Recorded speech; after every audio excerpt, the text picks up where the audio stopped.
Hello and welcome to the unboxing of the ZEBRONICS ZEB MA5222 mobile USB charger with cable.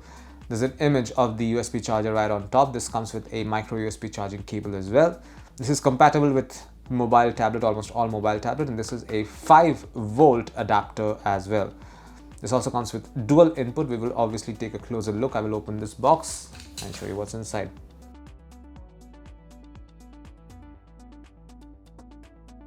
We have a micro USB charging cable right over here. This is nearly a meter long micro USB charging cable with a USB-A plug on one end. And this is the USB charger. As you can see, there's a 2-pin charger, 2-pin adapter rather. So white in color, has ZEBRONICS logo over it. It's very small.